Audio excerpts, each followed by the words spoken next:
Mark Millar faces coordinated cancel campaign from former colorist and Bleeding Cool after appearing on conservative YouTube shows. So these comic writers are starting to play the comic circuit, which is, on YouTube, which a good many of them are conservative, and they are getting attacked for it. The question is it rightfully so? And here's what I mean. They themselves might not be conservative. So how Mark Millar, I don't know right up, but we'll get to that. He says, so people understand. The thing is, yes, they're playing the comic circuit on YouTube, which is a good many are conservative. The issue with that is if they are not conservative, but they're using the conservative YouTube circuit, is that an issue? Or are we like, we don't care if you're conservative, we're into the comics? Well, even if we're okay with it, the leftists are not. Of course not. Mark Millar is the best-selling creator behind hits like Kick-Ass and Civil War, and he's become the latest target of coordinated cancel campaign orchestrated by his former colorist Matt Hollingsworth and amplified by industry gossip site Bleeding Cool. This attack appears directly tied to Millar's recent appearance on popular YouTube channels Critical Drinker, Nerdrotic, and Clownfish TV to promote his new comic Psychic Sam.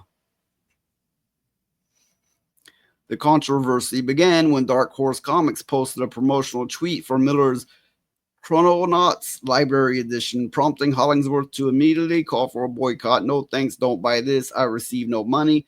Hollingsworth posted on Blue Sky despite having been paid his contracted rate for his original work years ago. Yes, they paid the inkers, the inkus, however you're supposed to say it. They pay them when they do their work. This is the industry standard. They do not get paid for every book that's sold or every reprint. They get paid for their ink work, which these days is digital for that matter. That annoys the shit out of me. I like the classic where you can see the difference, but I digress. But he is protesting, going, I'm not getting paid for every copy that's sold. Okay, I don't understand. He knows that he's not supposed to get paid for every book. So what's his problem? Well, that's what we're getting into. Let's see. Here he is protesting it. Or no, this is actually where he's promoting the Chrononauts. Here's where he's protesting it. The Inkist. Inkist, that sounds funny. Inker. I'll just say Inker. This transparent attempt to damage Millar's sales gained traction among the platform's extremist user base, and we're speaking of Blue Sky, with comments like, fuck Mark Millar, yeah, no, fuck Mark Millar, flooding their responses. While another called him a goat-licking guy. What? Goat lick? What? Okay. Bleeding Cool's Rich Johnston, what a name, published an article highlighting Millar's appearance, attempting to signal progressive activists that Millar had committed the unforgivable sin of speaking to creators and commenters with conservative viewpoints. So they're attacking him. Yeah, he's saying because I'm not getting paid, but what it's actually about is because he came onto conservative YouTuber site to promote his material. Oh, okay. And he's getting the whole Blue Sky and liberal community trying to boycott him now. All because he came on some right-leaning YouTubers, YouTube streams to promote his material.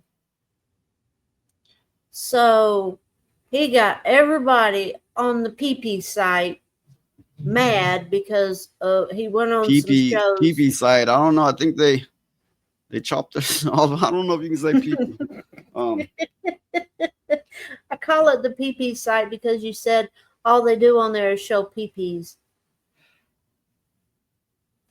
So Hollingsworth complaint centers on not receiving royalties from reprints, a standard industry practice that applies to virtually every colorist who's ever worked for Marvel, DC, or any major publisher. Hollingsworth is attempting to frame this normal business arrangement as some form of exploitation.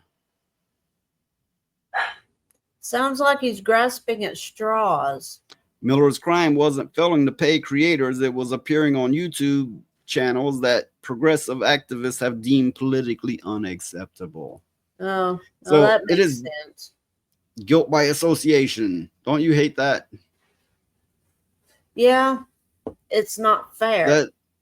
That it is essentially cancel culture.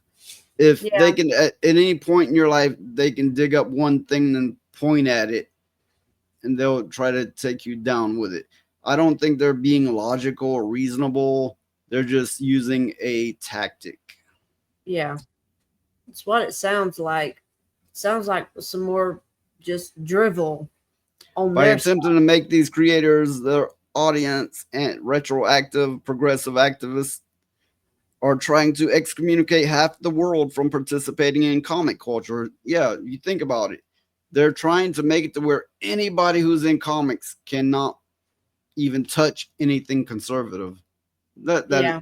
that really hits the nail on the head. They got it right with that one. This approach has been devastating for the industry, contributing to declining sales and the alienation of core audience who simply want to enjoy comics without constant political lecturing. So yes, that it is feeding into the decline of the comic industry. It's kind of like I spoke on before. I hate it how these the LGBTQ plus, how all these leftists and wokeists are going. You can't be in this. This is ours. You can't be in art. This is ours. You can't be in a video game. This is ours. They're doing that to everything. Now they're like, you can't be in the comics. This is ours. It's our space, and you can't be in it. They're doing this to everything. All while preaching inclusiveness. Yes, how inclusive is all that? Yeah. It's not. They're just talking out of their ass. And they know it. This coordinated attack also reveals the toxic nature of Blue Sky as a platform. It's ever so toxic, where users feel empowered to launch vicious personal attacks against creators simply for appearing on the wrong YouTube channels. Well, they'll attack you for much more simple things than that. Yeah. For an industry already struggling with declining readership and cultural relevance, this kind of ideological purity testing represents an existential threat when creators can be targeted for boycotts simply for speaking to popular commentators. The message is clear: conform to progressive orthodoxy or face professional destruction. I would say this article is very well worded. Yeah. And they wonder why there is a decline in comics, in the comic business. They wonder why. They constantly go, well, we don't know why our stuff's not selling, and we don't know why our movies are flopping, and because they're attacking everyone. Yeah, they do stuff like this, and then they still ask, why is their stuff failing? And then you have the people that go along with them and then flip all the characters, races, and genders, which alienates the audience, the fans. And then they're going, why isn't it selling? Why isn't this working for us? Yeah, well, they don't listen to people. They refuse to listen to the fans, and that's where all of this is coming from. You know, nobody cares about their political ideology.